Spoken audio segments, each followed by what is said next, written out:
그리고 이 말씀의 제목을 함께 큰 소리를 읽겠습니다. 보이시죠? 시작.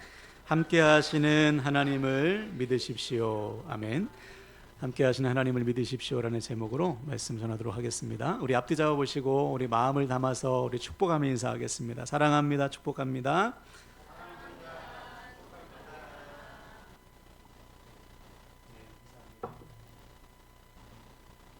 오늘 7월 벌써 마지막 주일, 7월도 벌써 한 달이 지나갔습니다. 오늘도 말씀을 통해 치유와 회복을 누리는 저와 여러분 되시길 바랍니다. 지난 시간에 우리는 갈렙을 나눴죠. 갈렙은 여호수아와 함께 가나안 땅을 정탐했던 유다 지파의 지도자인데, 나머지 10명은 어떻게 보고했습니까? 거기에 큰 성읍과 거인족을 보고 우리는 메뚜기다 이렇게 고백했어요. 반면에 여호수아와 갈렙은 보는 눈이 달랐습니다. 오히려 하나님이 우리와 함께 하시면 그들은 우리의 먹이라 보고하죠. 무슨 차이죠? 왜 10명의 정탐꾼은 우리는 먹이라고 우리는 메뚜기라고 한 반면 여호수아와 갈렙은 그들이 우리의 먹이라고 보고했을까? 하나님의 말씀 차였어요. 하나님의 말씀이 없는 나머지 10명의 정탐꾼은 주어진 상황에 갇혔습니다. 저 견고한 성읍, 저 거인족 우리가 못 이기지. 그러나 하나님의 말씀에 붙들려 있던 여호수아와 갈렙은 하나님이 함께 하시면 그들은 우리의 먹이지. 보는 눈이 다른 거예요. 즉 하나님의 말씀으로 주어진 상황을 해석하는 것이죠. 결국 어떻게 됐습니까? 말씀을 붙들리지 않은 사람들은 한 사람도 약속의 땅을 차지하지 못했어요. 오직 하나님의 말씀을 붙든 여호수아와 갈렙만이 약속의 땅을 차지했다. 그래서 이 가나안 땅을 다 정복한 다음에 이제 제비를 뽑아서 땅을 분배할 때 가장 먼저 누가 나섭니까? 갈렙이 나서죠. 그리고서 갈렙이 뭐라고 선포하죠? 그날에 여호와께서 말씀하신 이 산지를 내게 주십시오. 그렇죠? 그날이 언제예요? 45년 전에 하나님께서 말씀하신 그 산지를 달라. 즉 갈렙은 45년 동안, 집중하세요, 말씀을 붙들었어요. 하나님의 말씀. 45년 동안 하나님의 말씀에 붙들려 살았습니다. 결국 말씀을 성취하게 되었죠. 우리도 마찬가지. 우리가 말씀을 붙들 때 이 말씀이 우리를 붙들어요. 우리를 이끄는 것입니다. 결국 성취하게 하시는 거죠. 그래서 우리는 결단했습니다. 말씀을 붙드는 훈련을 하자. 여러분, 말씀을 붙드는 게 뭐예요? 이 말씀이 나에게 주시는 말씀으로 붙드는 거예요. 이게 안 되면 성경 66권은 나와 전혀 상관없는 말씀이 돼요. 이 말씀이 나에게 주시는 하나님의 말씀이구나. 한 구절이라도 붙들고 순종할 때 하나님께서 그 말씀을 통해서 역사하시는 거죠. 그래서 여러분, 말씀을 붙드시고 말씀에 순종하셔서 갈렙처럼 쓰임 받으시기를 주님의 이름으로 축원을 드립니다. 자, 오늘은 12번째 동역자로 나누겠습니다. 바로 기드온입니다. 기드온은 하나님께서 세우신 사사입니다. 사사. 여호수아서 다음에 사사기가 기록되어 있는데, 이 여호수아가 죽은 다음에 이스라엘의 영적인 상태를 사사기서 2장 10절은 이렇게 기록하고 있어요. 앞을 보고 한번 읽어볼까요? 시작. 그 세대의 사람도 다 그 조상들에게로 돌아갔고 그 후에 일어난 다른 세대는 여호와를 알지 못하며 여호와께서 이스라엘을 위하여 행하신 일도 알지 못하였더라. 아멘.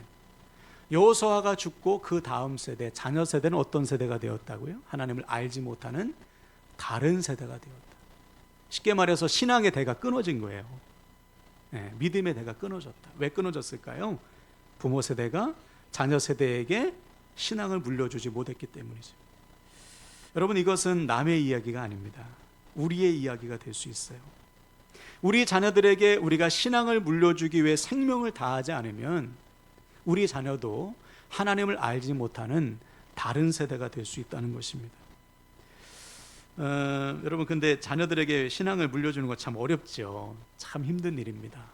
여러분, 포기할 수 없잖아요. 누가 대신 해줄 수 있는 것이 아니지.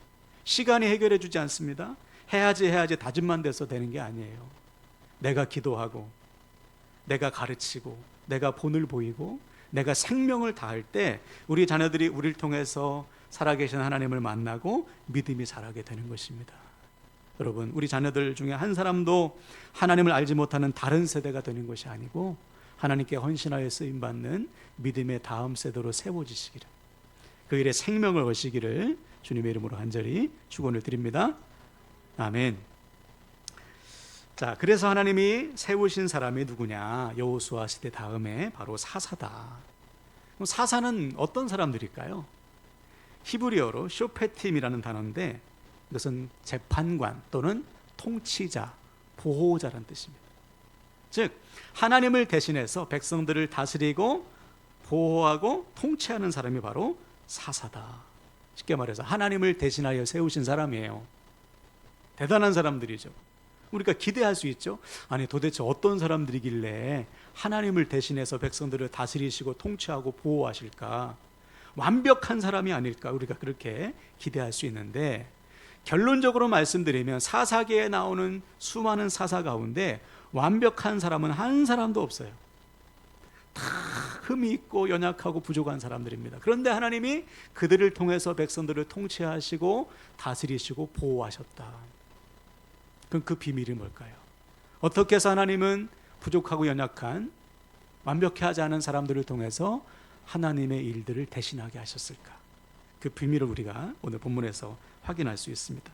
자, 먼저 오늘 본문의 상황은 이스라엘 백성들이 미디안의 지배를 받던 시기입니다. 미디안의 지배. 우리가 읽진 않았지만 6장 1절을 볼까요? 우리 성경을 보겠습니다. 6장 1절, 사사기 6장 1절입니다. 자, 제가 읽겠습니다. 이스라엘 자손이 또 여호와의 목전에 악을 행하였으므로 여호와께서 7년 동안 그들을 미디안의 손에 넘겨주시니. 그렇죠. 기드온 이전에도 하나님은 많은 사사들을 세우셨는데 그때 하나님께서 그들을 통해서 이스라엘 백성들을 보호하시고 다스리셨어요. 그런데 또다시 백성들이 뭐 했습니까? 하나님 보시기에 악을 행했다. 이것은 우상을 숭배했다는 것입니다. 하나님께서 사사를 보내서 그들을 적들의 손에서 구원하시고 보호하시고 평화를 주셨는데도 불구하고 또다시 하나님을 잊어버리고 우상을 숭배하게 됐다. 그래서 하나님 어떻게 하셨다고요? 미디안의 손에 붙이셨다. 왜 붙이셨을까요? 그들이 자신의 죄악을 깨닫고 하나님께 돌아오기를 원하셨기 때문에 징계하신 거예요. 징계. 미디안을 통해서 회초리 때리신 것이죠. 여기서 우리는 하나님의 인내와 사랑을 확인할 수 있죠. 여러분, 하나님의 사랑은 포기하지 않으시는 사랑이에요. 인내하시는 사랑입니다. 그 인내와 사랑이 지금 우리들을 이 자리를 이끈 거 아니에요? 그렇죠? 그 속에서 하나님께로 돌이키기를 원하시는 거죠. 하나님을 떠나 있는 자들이 하나님께로 돌아오기 위해서 때로는 징계하시고 때로는 회초리도 드신다. 그러면 여러분 기억하십시오. 우리가 살 길은 하나님께로 돌아오는 거예요. 네.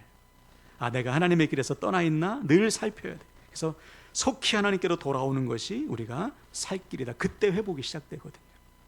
그래서 오늘 본문에 보면 하나님께서 미디안을 통해서 이제 이스라엘을 돌이키시는데, 미디안은요 유목민족입니다. 특별히 약탈하는 사람들이에요. 추수 때만 되면 싹 쓸어가는 겁니다. 이스라엘에 있는 곡식을 쓸어가고 소와 양과 가축을 다 쓸어가요. 그러니까 이스라엘 백성들은 싸워보지도 못하고 미디안 군대가 저 말 타고 막 오면은 숨어요. 산으로 숨어서 구덩이에 굴에, 그죠? 성벽을 쌓고 숨습니다. 싸워보지도 못하고. 그러니까 맨날 이것을 당하는 거예요. 얼마나 어렵습니까? 그러자 6절 보십시오. 이스라엘이 미디안으로 말미암아 궁핍함이 심한지라 이에 이스라엘 자손의 여호와께 부르짖었더라. 그렇죠. 비로소 이스라엘 백성들이 부르짖었다. 몇 년 만에 부르짖었을까요? 7년 만에. 7년 만에. 참 우리가 볼 때 미련하죠. 아니 이스라엘 미디안 백성들이 처음 쳐들어왔을 때 하나님께 부르짖어 기도할 것이지 왜 7년 동안 고생하고 나서야 깨닫냐고요. 여러분, 이것이 우리의 미련함입니다. 미련함. 여호수아 바로 전이 드보라 사사거든요. 여자 사사인데 하나님께서 드보라를 통해서 40년 동안 평화를 주셨습니다. 얼마나 큰 은혜입니까? 그죠? 40년 동안 적군이 쳐들어오지 않았다는 거예요. 태평한 삶을 살았습니다. 그런데 이 40년 동안 뭐가 하나님을 향한 믿음이 점점 식어져요. 은혜에 대한 감격이 없어져요. 그래서 무엇을 섬겼다고요? 바알을 섬겼다. 우상을 섬겼다. 그래서 하나님이 미디안을 통해서 탁 치신 거예요. 그러면 첫 번째 미디안에 탁 쳐들어왔을 때 아이고 잘못했습니다. 하나님께 두 손 들고 나아가야 되는데 미련하게 7년 동안 버틴 것입니다. 왜? 내 힘으로 할 수 있을 것 같아. 버티면 시간이 지나면 해결되겠지? 하나님의 마음을 몰라요. 믿음이 연약해지고 영적으로 어두워져 가지고 내가 지금 하나님 앞에서 얼마나 떠나 있는지를 모르는 거예요. 그래서 하나님이 징계하신 거예요. 7년 만에 깨달은 것입니다. 이 또한 남의 이야기가 아니에요. 우리가 여러분, 우리의 믿음을 점검하지 않으면 우리도 이스라엘 백성들처럼 똑같아요. 몰라. 하나님께서 징계를 주셔도 모르고 깨닫지 못해요. 요한계시록 2장에 나온 라오디게아 교회처럼.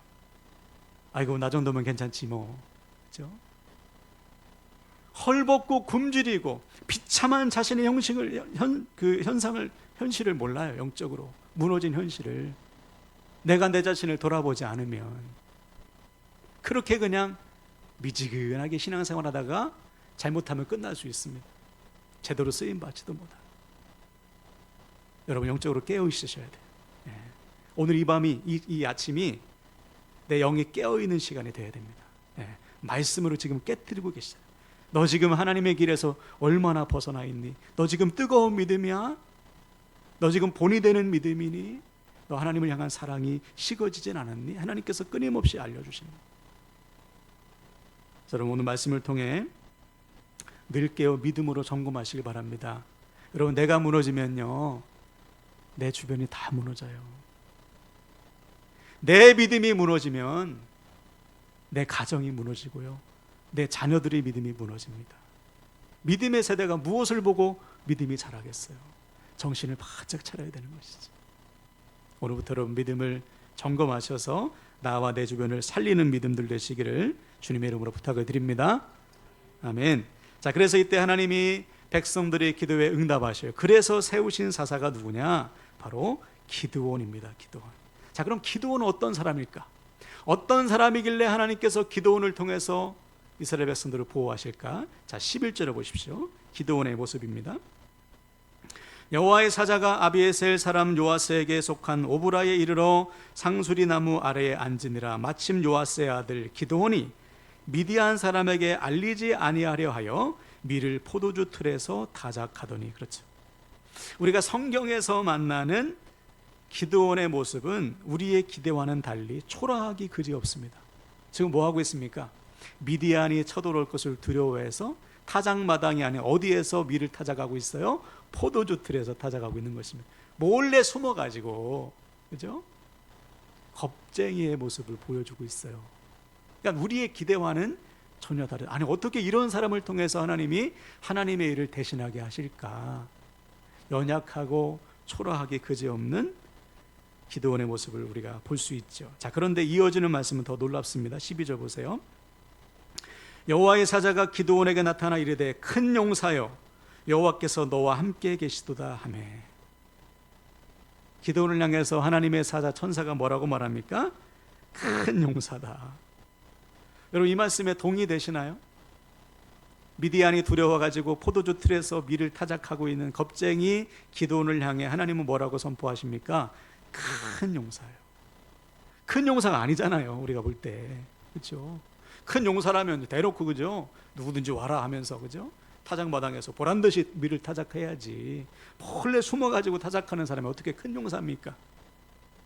자, 그러나 하나님께서 기드온을 향해서 큰 용사라고 선포하신 이유는 한 가지예요. 한번 따라할까요? 여호와께서 너와 함께 계시도다. 이거예요. 하나님이 함께 하시면 누구든지 큰 용사가 되는 것입니다. 왜요? 그를 부르신 하나님이 크신 하나님이시기 때문에. 이거예요. 우리의 힘으로는 안 돼. 저 사람은 불가능해. 아니에요. 하나님이 함께 하시면 얼마든지 하나님의 크신 일을 감당할 수가 있다는 것입니다. 그러므로 지금 우리에게 필요한 것은 뭐냐면 크신 하나님을 믿는 믿음이에요.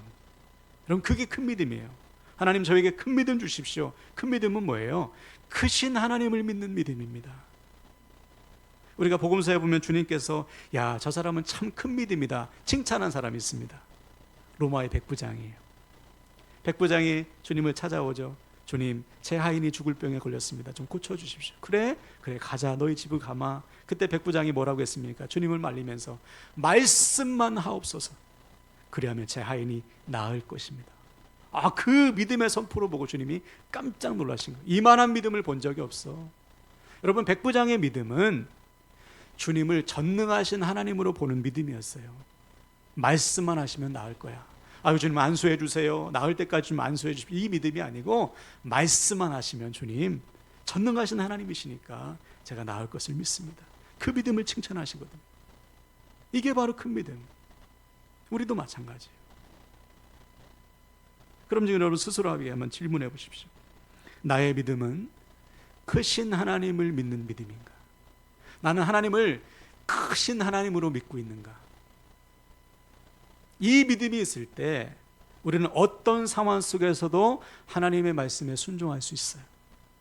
반면에 크신 하나님을 믿지 못하면 눈앞의 상황이 하나님보다 훨씬 커 보여요. 눈앞에 닥친 문제가 하나님보다 훨씬 커 보입니다. 믿음대로 살지 못하는 거예요. 자, 오늘 본문의 기도원도 그랬습니다. 하나님이 너 큰 용사여 그러니까 너와 함께 하셔 그러니까 기도원이 어떻게 반응했을까요? 13절 보십시오. 기도원이 그에게 대답하되 오 나의 주여 여호와께서 우리와 함께 하시면 어찌하여 이 모든 일이 우리에게 일어났나이까? 또 우리 조상들이 일찍이 우리에게 이르기를 여호와께서 우리를 애굽에서 올라오게 하신 것이 아니냐 한 그 모든 이적이 어디 있나이까? 이제 여호와께서 우리를 버리사 미디안의 손에 우리를 넘겨주셨나이다 하니. 그렇죠. 기도는 불평해요. 하나님이 함께 하시면 왜 이런 고통이 나에게 임합니까? 어떻게 해서 미디안이 우리를 이렇게 못 살게 굽니까? 하나님이 함께 하시지 않은 것이죠. 불평만 나와요. 다시 말해 지금 자신과 함께 하신 하나님이 안 보여요. 안 보여. 뭐 때문에? 문제 때문에, 상황 때문에. 이게 하나님보다 훨씬 더 커 보이는 것이. 우리도 그럴 수 있습니다. 크신 하나님을 바라보지 않으면 눈앞의 상황에 눌린다고요. 제대로 믿음대로 한번 살아보지 못하고 맨날 불평하고 원망하면서 시간을 낭비할 수밖에 없습니다. 그런 인생이 되어서는 안 되잖아요. 자, 이에 하나님이 또다시 선포하세요. 14절입니다. 여호와께서 그를 향하여 이르시되 너는 가서 이 너의 힘으로 이스라엘을 미디안의 손에서 구원하라. 내가 너를 보낸 것이 아니냐 하시니라. 이번엔 더 불가능한 말씀을 하시네. 가서 미디안의 손에서 이스라엘을 구원해라. 넌 큰 용사야. 이거보다 훨씬 더 말도 안 되는 말씀이에요. 아니 어떻게 기드온이 가서 미디안 손에서 이스라엘 구원해요? 이건 역시 이유는 오직 하나. 내가 너를 보낸 것이 아니냐. 하나님께서 우리와 함께 하신다잖아요. 그러면 된다는 거예요. 여러분, 하나님이 우리와 함께 하시면 불가능한 일도 가능으로 바뀌는 것입니다. 그럼 여러분 입술에서 염려가 떠나가요. 원망이 떠나가야지. 환경 탓, 재능 탓, 무슨 탓 할 필요가 없습니다. 나와 함께 하시면 불가능이 가능으로 바뀌기 때문에. 자, 그러자 기드온이 아멘 했나요? 아니요. 15절 보십시오. 그러나 기드온이 그에게 대답하되 오 주여 내가 무엇으로 이스라엘을 구원하리이까? 보소서 나의 집은 므낫세 중에 극히 약하고 나는 내 아버지 집에서 가장 작은 자니이다 하니. 그렇죠. 핑계대죠. 아이고 제가 어떻게, 우리 집안은 므낫세 중에서도 가장 작고 우리 집은 또 나는 그 중에서도 가장 연약한데 제가 어떻게 합니까? 어떻게 보면 겸손한 말처럼 보이죠. 아유 하나님 저는 부족해요, 연약해요. 그러나 하나님 입장에서 보면 겸손이 아니에요. 오히려 교만입니다. 하나님이 하신다고 하면 아멘 해야죠. 그게 겸손이에요. 즉 교만은 나를 믿는 게 교만이고, 겸손은 뭐예요? 하나님을 믿는 게 겸손이지. 여러분, 하나님이 여러분에게 말씀하실 때 아멘 하는 것이 겸손이에요. 하나님 이것 때문에 안 되고요, 저것 때문에 안 되고요, 저는 연약해서 안 돼요. 이것은 겸손이 아닙니다. 오히려 교만이에요. 하나님이 하신다고 하면 아멘 하는 거예요. 그때 우리의 삶의 역사가 나타나요. 그때 믿음이 자라요. 그때. 여러분, 우리 근육이 언제 붉어지죠? 맨날 똑같은 거 붙들고 있으면 근육이 안 커요. 더 무거운 거 들을 때 근육이 커지죠. 믿음의 근육도 마찬가지. 맨날 내가 할 수 있는 범위 안에서만, 하나님 요것까지만 할게요, 믿음이 자라잖아요. 내 한계를 넘어서는 말씀이 선포될 때, 아멘으로 순종할 때, 그때 믿음이 더 자라는 것이죠. 지금 기도는 요겁니다. 요거. 하나님, 저는 안 돼요, 못해요. 근데 하나님이 뭐라고 하시는 거예요? 내가 한다는 건 내가. 그래서 하나님이 이렇게 선포하시죠.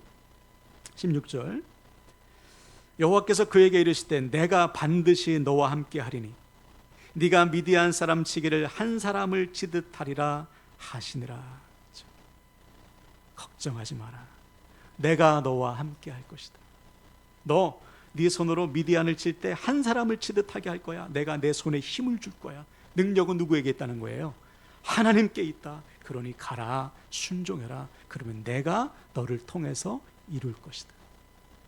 여러분, 하나님은 기드온의 능력을 원하시는 게 아닙니다. 기드온의 믿음을 원하시죠. 야, 눈을 크게 떠! 그리고 전능하신 하나님을 바라봐라. 그리고 순종해. 그러면 내가 너를 통해 역사하마. 이것이 오늘 우리에게 요구하는 믿음이에요. 이 믿음이 있을 때 하나님과 동역할 수 있어요. 하나님이 쓰실 수 있는 것이죠. 그래서 하나님이 지금 3번 선포하셨죠. 내가 너와 함께 할 거야. 내가 너를 보낼 거야. 내가 반드시 너와 함께 할 거야. 기드온으로 하여금 크신 하나님을 계속 보게 하시는 거예요. 여러분, 오늘 크신 하나님을 바라보시기 바랍니다. 예. 눈을 들어 주님을 보세요. 눈앞의 상황, 이 상황보다 크신 하나님을 보셔야 돼요. 하나님이 계속 설득하시는 거예요, 기드온을. 그래서 우리가 읽진 않았지만 기드온을 계속 설득하십니다. 그래서 결국 기드온이 아멘해요. 주님, 제가 가겠습니다. 순종하겠습니다. 미디안을 제가 무찌르겠습니다. 자, 그러면 이제 군사를 모집해야 되잖아요. 최종적으로 모집된 군사의 수가 몇 명이에요? 300명. 기드온과 300용사 기억하시죠? 아니, 300명을 어떻게 미디안을 칩니까? 미디안은 13만 5천 명이에요. 450대 1입니다. 450대. 처음에는 많이 모였죠. 몇만만 모였는데, 야, 많어. 10,000명 남았어요. 10,000명 중에서 추려가지고 300명으로 싸우시는 거예요. 불가능한 싸움 아니에요? 근데 여러분, 기드온이 순종합니다. 왜 순종하죠? 전능하신 하나님이 나와 함께 하심을 믿기 때문에. 달라졌어요. 하나님을 만나니까 달라졌어요. 포도주 틀에서 두려워서, 그죠? 벌벌 떨던 겁쟁이가 이제는 300명 가지고 14만 5천 명 앞에 서는 거예요. 여러분, 하나님 만남이 이렇게 돼요. 전능하신 하나님을 만나면, 하나님의 말씀이 내 안에 들어오면 이렇게 변하는 거예요. 눈앞의 상황은 문제가 안 됩니다. 아멘이세요? 결국 어떻게 됐죠? 하나님이 함께 하시니까 미디안 군사들이 겁을 먹고요, 서로 막 싸워요. 막. 물론 이제 에피소드가 있죠. 항아리에 막 횃불을 놓고 항아리를 팍 깨뜨리고 기드온이다, 기드온의 칼이다 선포하니까 막 미디안 군사들이 겁을 먹고 막 서로를 죽입니다. 12만 명이 죽어요. 15,000명이 도망갑니다. 300명이 쫓아가서 다 진멸시켜요. 불가능한 일이 가능하게 바뀌었죠. 왜? 전능하신 하나님이 함께 하시니까. 여러분, 우리 인생도 마찬가지예요. 여러분, 전능하신 하나님이 여러분과 함께 하십니다. 아멘이시죠? 그러면 되는 거 아니에요? 뭐가 문제입니까? 문제가 안 되지. 이 사실을 믿으면 내 능력, 내 환경은 더 이상 문제가 되지 않는다. 오히려 내 한계를 넘어서서 역사하실 크신 하나님을 믿고 순종할 때 불가능이 가능으로 바뀌는 거예요. 할렐루야. 그러므로 사랑하는 여러분, 오늘 말씀을 통해 우리 모두 내 한계를 넘어서 역사하실 하나님을 믿고 믿음으로 순종하시기를 축복합니다. 네. 하나님께서 찾으시는 동역자는 자기 능력이 아닌 크신 하나님을 믿는 사람이에요. 내 능력 믿고서 사는 사람이 아니고 나는 부족하지만 전능하신 하나님을 믿는 사람이에요. 그러므로 여러분, 내 능력, 내 환경 탓하지 마셔요. 원망하지 마세요. 오히려 나의 모든 것을 초월하 역사하실 하나님을 믿으셔야 됩니다. 그래서 시간 결단하실 때 오늘부터 한계를 넘어 순종하시길 바랍니다. 내가 정해놓은 한계 안에서만 순종하지 마세요. 이것을 뛰어넘으셔야 됩니다. 그때 하나님께서 나를 통해 크신 일을 이루시는 거예요. 오늘부터 기도원처럼 하나님께 쓰임받는 저 여러분 모두가 되시기를 주님의 이름으로 간절히 축원을 드립니다. 아멘. 자, 이 시간